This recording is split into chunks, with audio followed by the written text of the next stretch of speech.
This is what I mean when I say F this trail.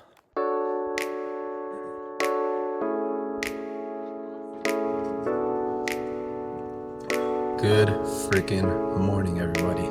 It may not look like it, but I am finally back in the Sawtooths after 4 long weeks. We'll explain why it's been that long once we get out to the trailhead and get this adventure going, but I'm here parked at the Redfish Trailhead parking. I got a little bit of a walk I gotta do up the road to get to the Redfish Marina, where we're gonna catch a boat shuttle across the lake to the Redfish Inlet Trailhead, and that's where the real adventure begins. Already got some coffee at the little cafe over at the marina and got some information about the shuttle times and pricing and all that. I'm gonna put my insulated jacket on because it is 34 degrees. It is freezing, way colder than it was forecasted to be. We've been dealing with some rough wildfires, which I'll elaborate on later. Air quality's been horrible, and it's actually not too bad. The rating says it's an unhealthy-ish rating, but it doesn't look too bad out here. So I'm gonna put my warm jacket on, load up the pack, and start this walk over to the marina.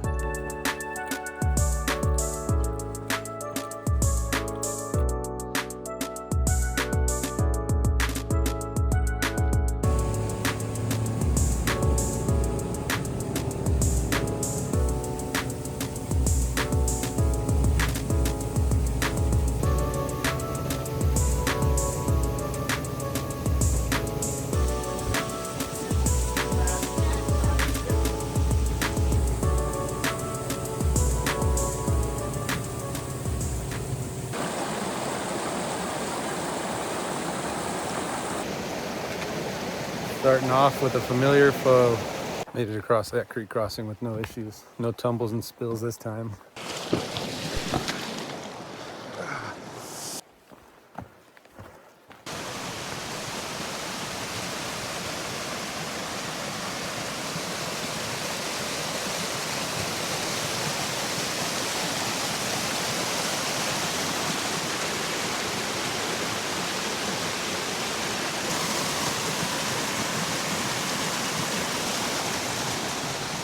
All right, now that I got going on the trail in the correct direction, I was able to take that jacket off, get all suited and booted, and we will explain exactly what we were doing. So as I mentioned earlier when I first got here, it's been 4 long weeks since I've been in the Sawtooths, which is longer than I ever anticipated leading up to this summer. But the Northwest, and especially Idaho, it's been blasted with some wildfires, and then smoke from the wildfires in Oregon and Washington and other parts of Idaho, and the air quality has just been really rough. And it was supposed to be pretty rough today, but it's actually not terrible at all. I just kind of chanced it and drove up here because I could not take another set of days off, another week of staying inside the house because of the air quality. I don't do good being cooped up indoors. You shall not pass! And I just needed to get out here and get away from the city and get out in the mountains and get some refreshing, peaceful mountain time. Now the wildfires, that's just the reality of living in the West, especially the Northwest. And with how mild of a winter we had, how little snowpack we got, like record low snowpack, I knew this was bound to happen, and it sucks because I wanted to get a lot more trails in by this time, but it sucks more for the wildlife and for the people that have properties or ranches or cabins and businesses and the whole ecosystem, you know. So the fact that I'm able to get out this week, get another trail done I've been wanting to do. Spider webs. I'm very excited and very grateful. So we're starting out at the Redfish Inlet, going down the Redfish Alice Trail, heading down to Hell Roaring and Emogene, which is where I was at in June. And I may camp there overnight depending on how this hike goes. We may push it to like more of a halfway point, which would be 16 miles-ish, which would be Edith Lake, which I've also been to on my last adventure on the Alice Toxaway. Or if I'm still feeling really froggy, get to like the 18, 19 mile range, and we could camp up at like Edna or Virginia. We shall see. The whole goal of this trip is to put in some good miles per day. Last time on the Alice Toxaway, I felt like I craved more miles and more distance, and I'm only 2 weeks away from a potential 62 to 74 mile loop across 5 days, just to keep my body in long distance hiking shape. I gave myself a single overnight to do this 33 mile loop. That is the goal, but as always, we will adjust as needed based on trail conditions and how I'm feeling. But since this is going to be a long distance hiking day, I'm going to try to film just the scenic and important parts of the trail. So we'll check in later. So right off the rip, it was a pretty steep uphill climb, and of course the videos never fully do justice, but it was steep and it was full of switchbacks. And you can kind of tell right here by my reaction that it definitely was getting to me more than I thought it would. But this view of Redfish Lake from up above on top of the mountain was good enough to keep me in the good mood and keep me pushing along the trail. And then the trail got even more narrow and even rockier and even steeper the longer it went on. Okay, that does not do justice at all. That is steep as shit, which I checked the map 100 times before I came. I knew what sections were steep elevation and not, but as always, you know, until you're actually physically out here, you never know what it really looks like. But good Lord, that is freaking steep. Right, officially turned right on the trail to head towards Hell Roaring Lake. Just talked to a gentleman on a mountain bike who's doing a pretty big loop through this area himself. Really cool guy, great conversation. Telling me he just turned 50 and he and his wife like to do active things and keep it moving, don't stop moving. And that was great motivation. So far, I've met a lot of really cool people today. On the shuttle ride to the other side of the lake, I was on the shuttle with the younger couple and their young baby boy, Axel. I believe their names were Cody and Jacqueline, I could be wrong. They had their 2 little dogs with them. One of them, I had to ask him, like, is that a miniature husky? It's literally like this tiny little husky. Well, I only got one hand available, but I thought it was like a puppy husky mixed with something else. Apparently that's a full-grown, something Alaskan, like little short snout husky that only stays, you know, so small. Oh God, those dogs were so friendly. And that was the coolest thing I've ever seen. Coolest little dog, like a little pocket-sized husky with a short face. But they're from Washington State, and they hiked up to Alpine and Sawtooth Lake yesterday, which is a very special hike to me. And then also before I started this trail, when I got to the transfer camp on the other side of the lake, there's a group of guys who are on this same loop I'm doing, a little bit longer version, and they're heading the other direction, so we might cross paths at some point. I can't remember their names either. There's 4 of them. They had some pretty funny stories to share of their hiking experiences, and I shared some of mine, and we hung out and talked for a few minutes before I headed my direction and they headed theirs. But so far, pretty steep hike. Starting to smooth out now. I think I should be at the top of the pass or getting close to it. Very good hike so far. Just got to plan hydration and hydration refill accordingly, because this is a pretty long stretch without any water refills. So far I'm, I think, 3 miles in, probably in between 2.5 and 3 miles in. Making great time, especially for how steep that first section was. Keep it pushing. We'll check in further down the trail.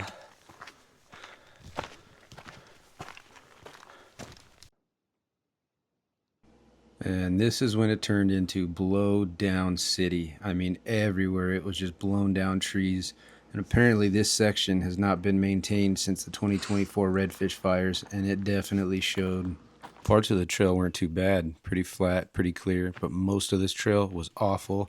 It took a lot of off-trail bushwhacking and navigating around blowdowns and deadfalls and just overall fire decimation. All right, so we are just 4.5 miles in on my Onyx tracker, but I feel like it's a little further than that.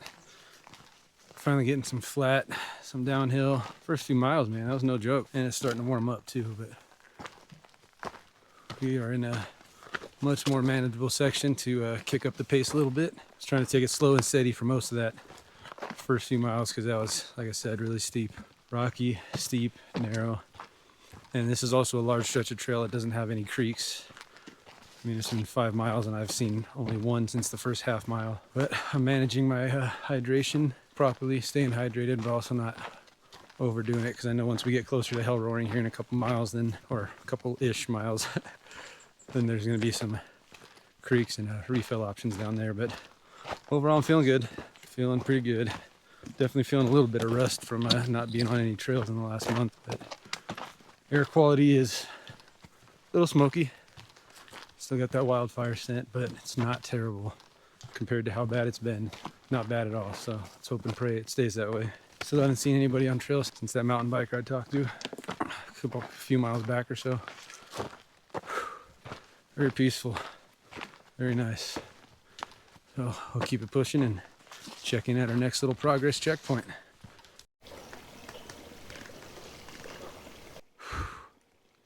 Hopefully the microphone's picking that up. That is the sound, sweet sound of running water. I had enough to make it to the next water source, which was about 1.5 miles from here. And it would have been nice to have a little bit more, but I had enough to make it till then. And I've been smart with rationing my water and staying hydrated, you know, balancing both.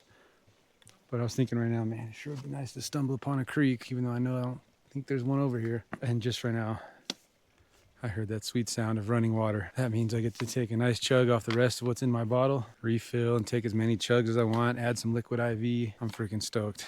Let's freaking do it.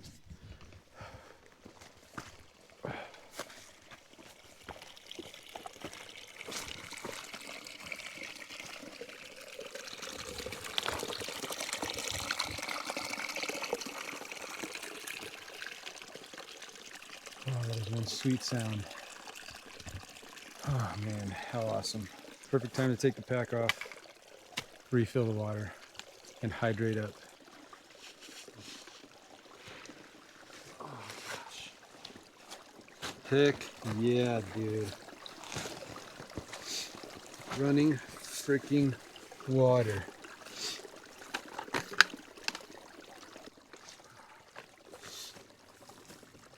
Running, sweet running water.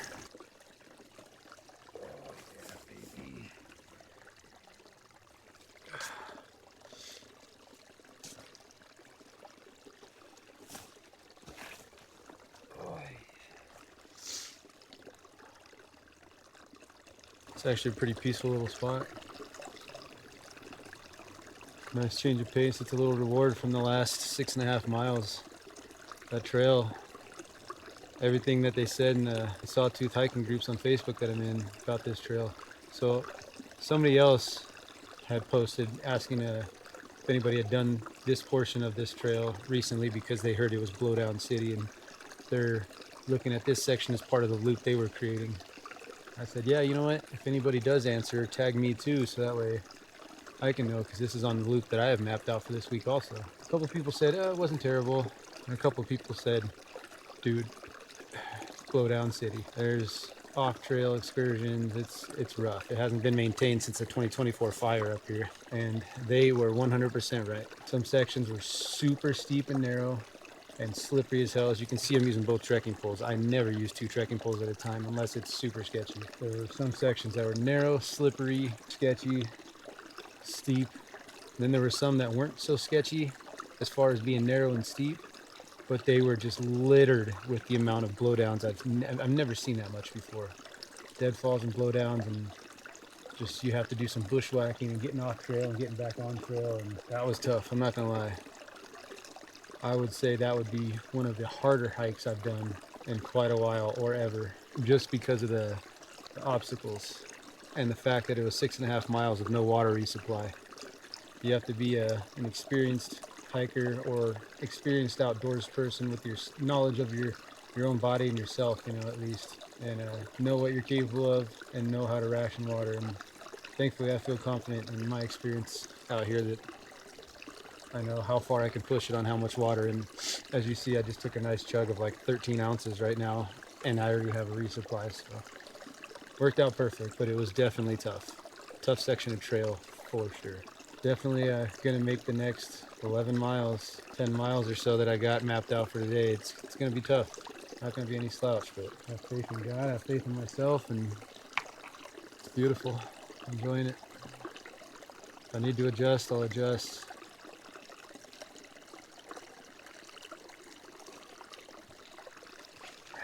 Cold and clean, baby. Blackberry lemonade, energy, and hydration, liquid IV.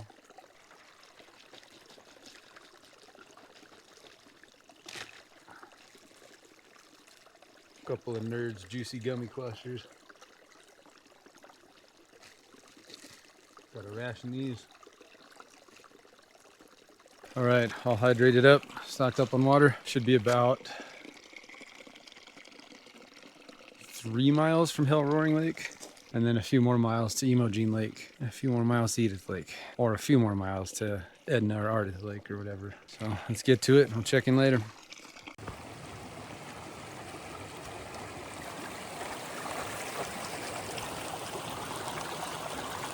So this is Decker Creek. Got a pretty good sized log all the way across the cross on, so I'm gonna keep the shoes on. I'm using 2 trekking poles so I can balance pretty well. Yeah, Decker Creek says it right there on the tree. All right, let's go for it.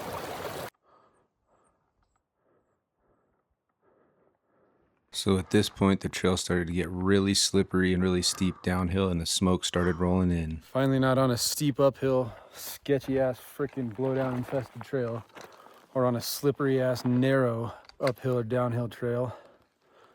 And it's all freaking steep downhill and narrow and sketchy. This trail has lived up to every little bit of hype it has been given by previous backpackers as being an awful trail. I am 100% in agreement. Not a lot of views throughout this entire thing so far. I'm almost 9 miles in. I think I'm 8.5 miles in. And I feel like I put in more miles in this 8.5 than I did a month ago, putting in 25.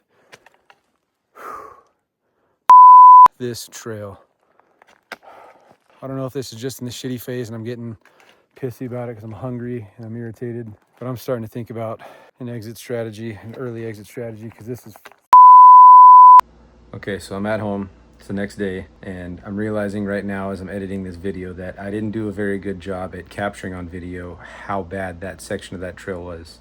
When I mean there was no views and no lakes, ponds, creeks, no running water for 7 miles almost, I mean legit, there was no water, no views to keep you entertained, and I was trying to keep the vibes up and power through it, and I just did not think in some of those sections to put my trekking pole down and pull out the GoPro out of my shoulder strap pocket, or stop what I'm doing and pull out my phone. Like, when I say it was blowdown and fire decimation city, and it was just rough, slippery, rugged trail, and as bad as it was, take my word for it. I'll explain it further later in the video, but I just want to put that clip in here right now and tell you guys, trust me when I say it was the hardest trail I've ever done, and it was the roughest trail conditions ever. I know once I get to Hell Roaring Lake, the next few miles are okay, but its air quality is starting to get shitty because, of course, the wind changed again. It's blowing more shitty air quality our way. They can make a decision here. What that would entail would be to hike out from Hell Roaring Lake to the Hell Roaring Trailhead and see if there's any kind soul leaving also who would be willing to drive me up to the Redfish Trailhead, which a lot of people do give each other rides from trailhead to trailhead here. It's not a big deal, but I don't know. I'm just thinking of an exit strategy. I have not felt this whooped after an 8-mile trail ever. Keep going. This is what I mean when I say F this trail. So after getting up from falling for like the 4th or 5th time, this is where the frustration built up and it all got to me. This is f***ing weird. The route I mapped out on Onyx said that was 9 miles to Hell Roaring Lake. I've already crossed 9 miles and it says I still have more miles to go. Air quality's getting a little worse. I may have to hike out of here today and pray that someone's at the Hell Roaring Trailhead and can give me a ride up to Redfish. This trail sucks.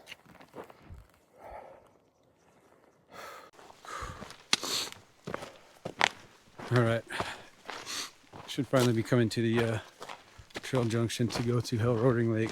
That was challenging.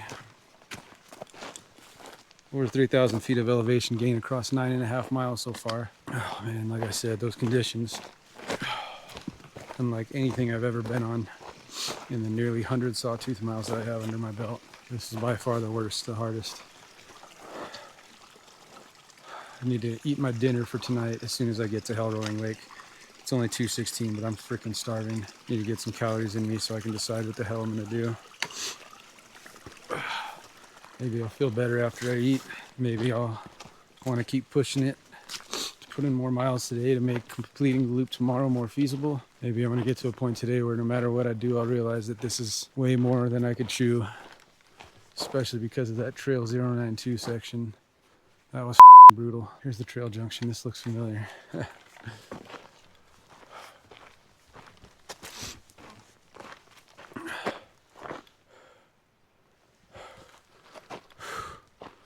gonna take a breather for a minute.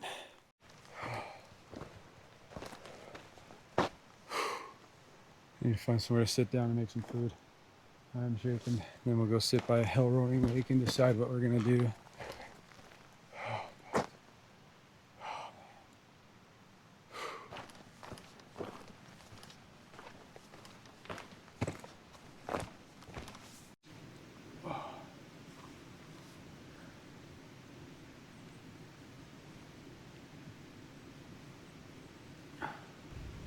So it has been 5 hours, 55 minutes, 9.35 miles, 3,000 feet of elevation gain.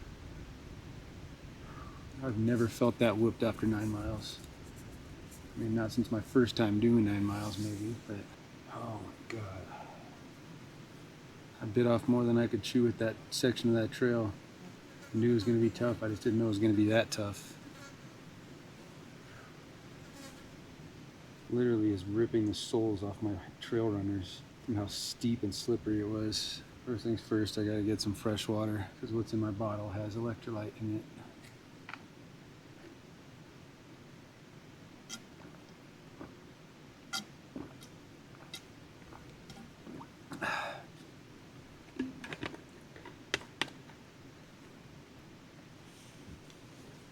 Alright, I'll be back.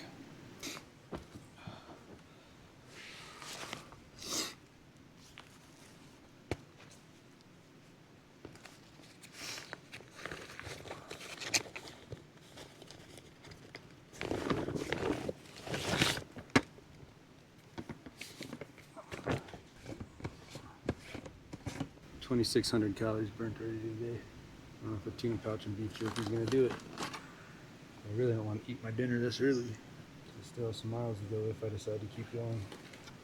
Some jambalaya tuna pouch.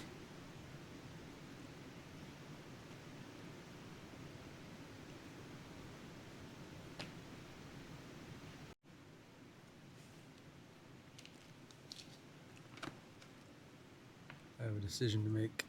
It's still early in the day. It's still 2:30. Still have probably 6.5 hours till sundown. Hell Roaring Lake is where I'm at now. Imogene Lake is 2 miles up, which if anybody's watched my videos, you remember that was just 2 months ago I was out there on that trail. It's not a long distance between Hell Roaring and Imogene. There's some steep incline, not a whole lot. And I remember it was pretty rough at the area directly around Imogene Lake as far as blowdowns and mosquitoes and shit like that. So I have a few options the way I see it. This is humbling. I've never been this cooked from 9 miles in the Sawtooths before. That was brutal. Still pretty hungry, so maybe I do need to have my dinner for tonight now. I didn't bring a ton of extra meals this time like I normally do because in my mind, you know, having done 14-mile-a-day hikes, 18-mile-a-day hikes, all this, I figured I could do this easily in an overnight and I didn't need to bring extra weight and extra food and all this crap. But it's fine. If I eat today's dinner now, then I just hike however far I need to hike, set up camp, get my ass straight to sleep, wake up in the morning, make breakfast, make some coffee, and find a way to dig deep and power out the rest of this 33 miles. I'm not gonna waste too much more time. It's already 2:40. I'm gonna make some food and go from there. All right, food's all done hydrating. Mountain House buffalo style chicken mac and cheese.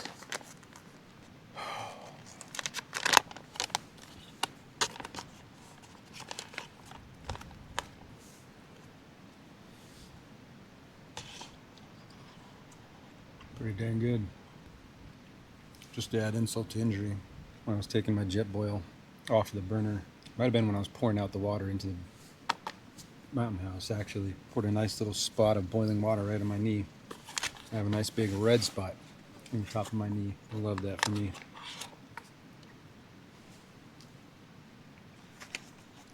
Chicken and macaroni and a spicy cheese sauce with carrots and celery. I think the carrots and celery part's throwing me off, but overall it's pretty good. Okay, so food's done. It was pretty good. Water is refilled. That's 48 ounces. There's plenty of water sources along the way if I go further anyways. In all honesty, hiking 5 miles out to the trailhead and trying to see if somebody's cool enough to give me a ride up the Redfish is what I would prefer to do right now. That section kicked my ass.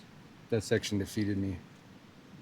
Part of me wants to push it at least another 6 miles. Try to reach 16 or 17 miles on a day. And I'll be over the halfway point and then I just have to do the same thing again tomorrow. I don't want to be a quitter. I know my videos always seem to come down to some, oh shit, what am I gonna do? You know, not intentional. Last video, problem was I hiked too many miles too soon and felt like, well, you know, I should just get out of here. Now, today, 4 weeks later, dying to get out here. I was dying to get out here. going crazy inside my apartment the last 4 weeks. And trail number 92 kicked my ever-loving ass. 3 o'clock, I don't want to waste much more time because I got about 5 hours, maybe 6 till sunset. Either way, I got to pack up, so let's pack up. All right, took a 20-minute break to eat and everything like that. Hydrate up, refill water, blah, blah, blah. Think about my life choices. I do feel better now that I ate and got more water in me. I'm just so stuck because I feel like a fucking quitter if I hiked out now. It's a 5-mile easy hike out. It'd be up to me to find someone to help me get a lift up the highway to Redfish Trailhead, which is not far, but you never know. Somebody might be like, no, I'm going the other way. I'm going south, sorry. Or it might just be like, yo, you're a stranger with a backpack. No, sorry. But I'd feel like a quitter if I fucking tapped out now. Putting in another 7 miles and then 16 more miles of unknown from that point seems challenging.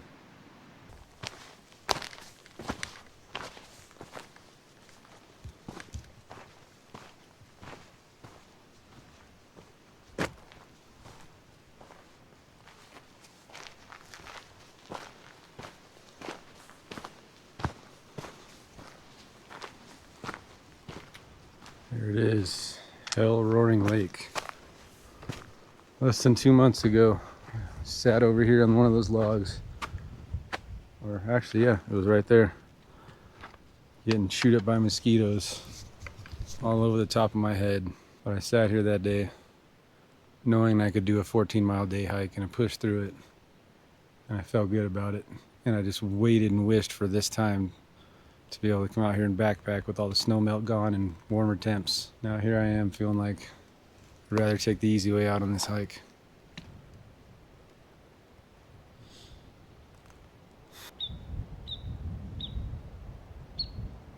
Gonna do 7 miles in the next 5.5 hours. I don't know.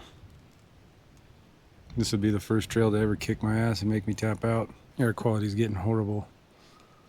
And I gotta go up and over and down. Basically, I'd have to do 2 more mountain passes today to reach the halfway point. It is so smoky you could barely see the finger of fate. You could barely see anything up there. But like, what if I do hike out and nobody wants to give me a ride to the other trailhead? I'm kind of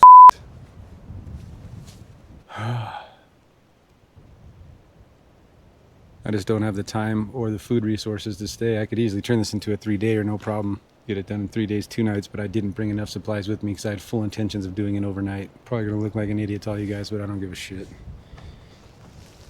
I think I could hike the other several miles, but 2 more mountain passes. Oh yeah, we gotta go 2,000 feet more of elevation gain. I'm sorry guys. I gotta make the smart choice and call it. I'm gonna take this flat 5-mile route to lower Hell Roaring Trailhead and hope someone will give me a ride up to Redfish. Sorry guys. I'm gonna put this camera away and take this time to reflect. But hey, we gave it a shot. We had a hell of an experience and a hell of a day. Can't win them all. Sometimes you need to be humbled. And I got humbled. Easy as it is, it could get even worse overnight, so it is what it is. Many unbearable hours later. We are back in a very familiar place. Tacoma. Back in the truck. Very frustrated, very disappointed. But I kept thinking about it the whole hike back, which I gotta tell you about the hike back. This is the whole point of the video at this point now. After I ate, I felt a lot better physically, but with timing and amount of food left, I just didn't think it was possible for me to complete the loop overnight after all. And I didn't bring food with me for a 3rd day because for one, I was trying to keep my pack weight low, and for 2, I brought enough snacks and food for 2 full days and 1 night. And I was 100% convinced, given my history of long distance hikes, that 2 days of 16 miles was completely doable. And it was also a test because 2 weeks from now, I want to do a 62-mile version of the Grand Sawtooth loop. And I believe I can do that across 5 days. That's 12, 13 miles a day average. But I was stubborn, and it's my own damn fault. For one, I should have just brought my bigger bear can and put an extra day's worth of food just in case. People have different physical limits. People have different physical abilities. People have different tolerances for shit, you know? And to me, that trail was shit. That trail has not been maintained since before the major fires of 2024 in this area. And that made perfect freaking sense once I saw it in person. Like the density and the amount of blowdowns and the constant up and down after that 3,000 foot elevation gain, going up and over that first mountain, that first pass.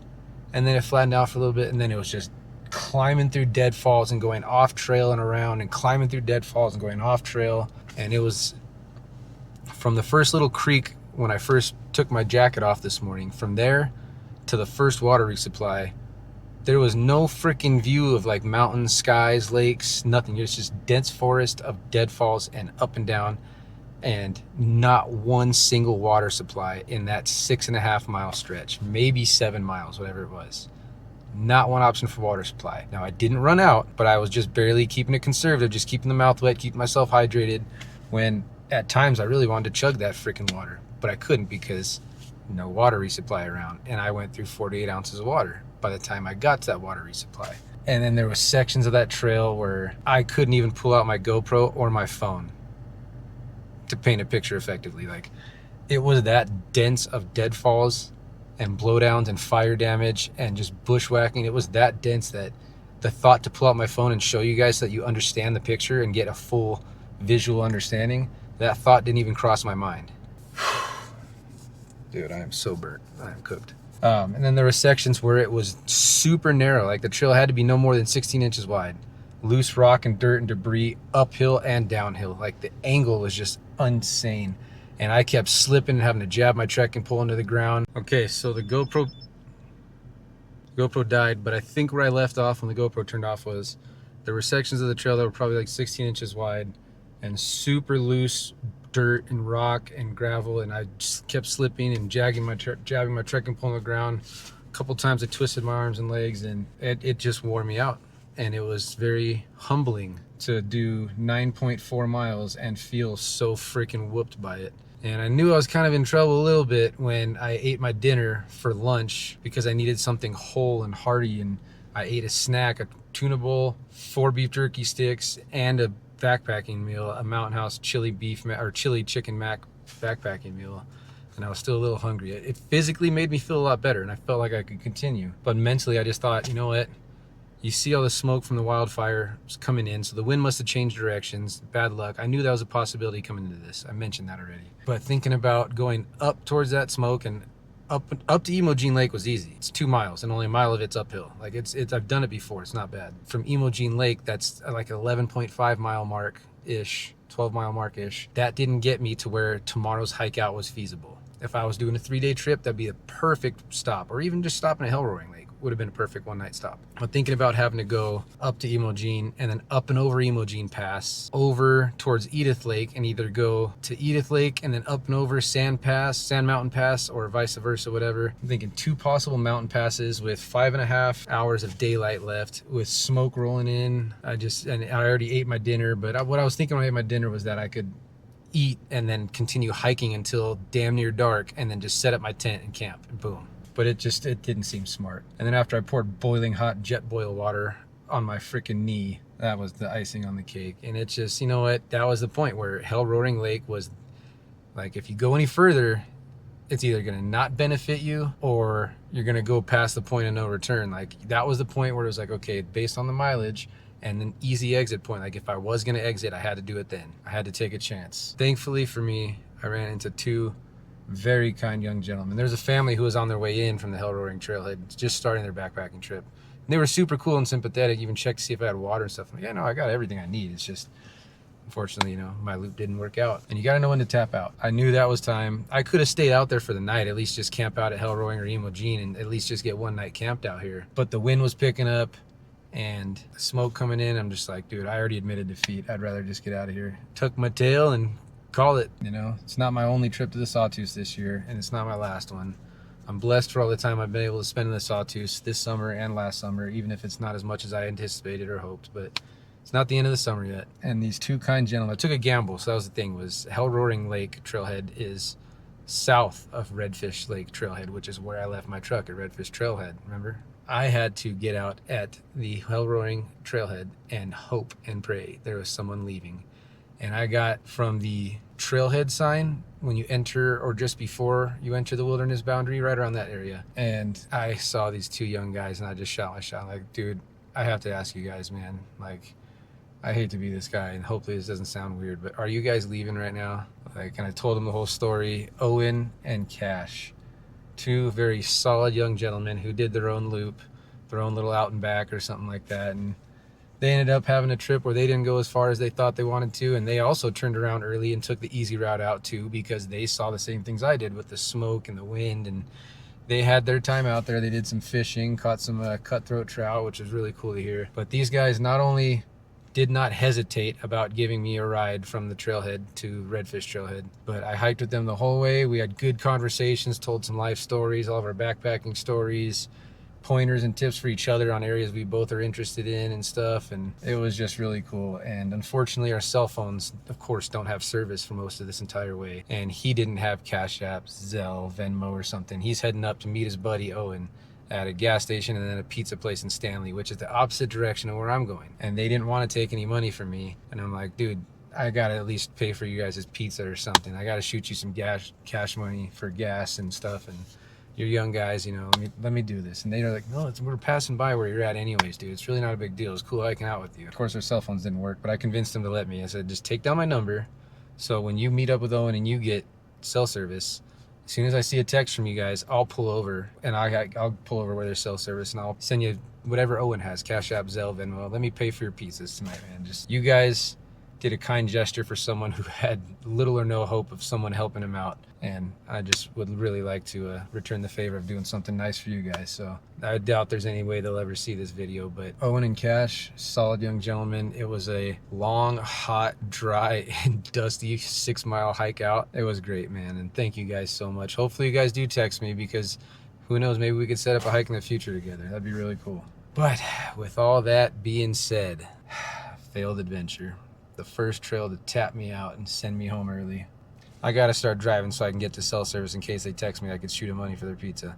So we'll go over the further details and get one last little closing statement, or closing argument, if you will, later on. Give me a little while to get towards town where I can get cell service and a burger and stuff like that, and then we'll check back in.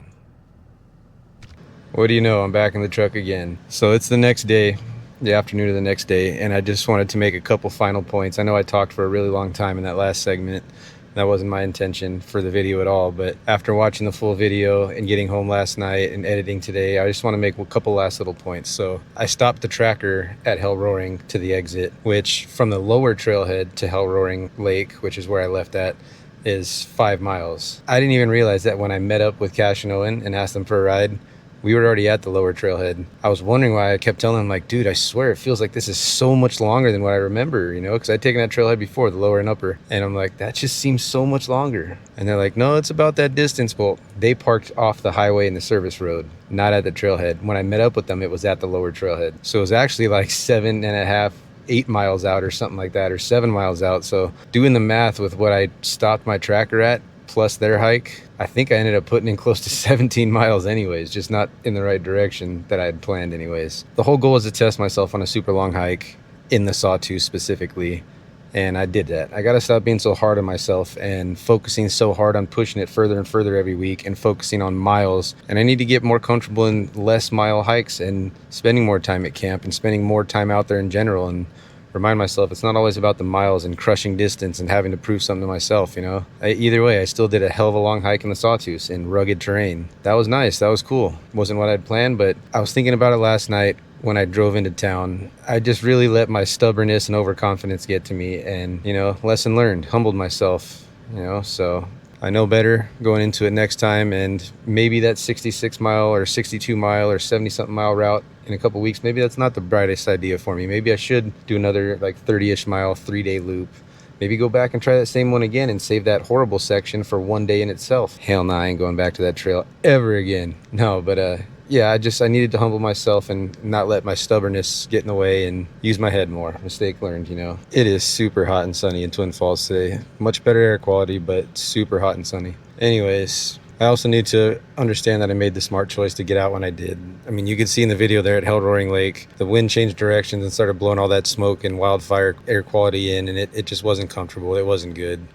And it would not have been good to sleep in that overnight and hope it wasn't that bad in the morning. But one of the more important points I wanted to make, I'll make 1 or 2 more points. That's it, I promise. It won't be too long. Most importantly, the amazing people I met on the trail. From the couple on the boat, to the group of guys at the inlet trailhead, to the mountain biker, to the group that passed me at Hell Roaring, to Cash and Owen on the way out. I was more social on this hike than I had ever been. Ever, period. I had never hiked with anybody before either, so I had a chance to do it with those guys at the inlet trailhead, and I had a chance to do it with Owen and Cash on the way out. I cannot tell you how supportive and helpful and friendly and fun everyone was on the trail. The backpacking community and hiking community, the Idaho community, it's just, there's amazing people out there. There really is. And that really hit home when I got into Twin Falls last night and passed by the In-N-Out. Now, I'm pretty sure at this point everybody knows the major tragedy that happened last week in Twin Falls, and it hit home because it's in the same shopping center as where I work, and it's 5 to 7 minutes down the street from where I live, and it was heartbreaking.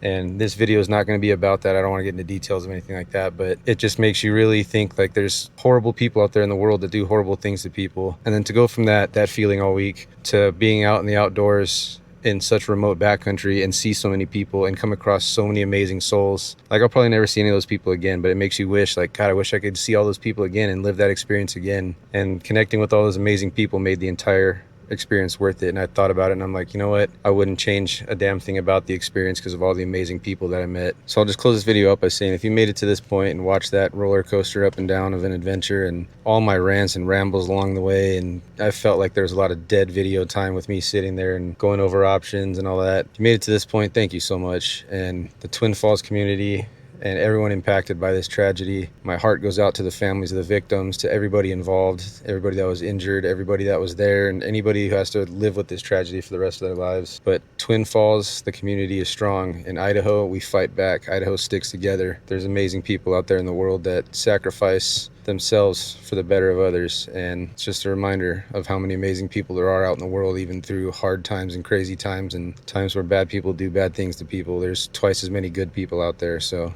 all right, guys, I think that's where I'm gonna call it. I gotta head out to Fred Meyer, do some grocery shopping. Already unpacked my backpack, did a bunch of laundry, gotta do dishes still. But yeah, thank you guys for joining me on this adventure. I'm not sure what I'm gonna do for the 5 days off in the next couple of weeks. I gotta really think if I wanna do a long distance thing again, or who knows, you know. But we will come up with something good and we will make the best of it regardless. So as always, I love you guys. Thank you guys for watching all this craziness and my rants and talking and rambling. See you out there in the next adventure.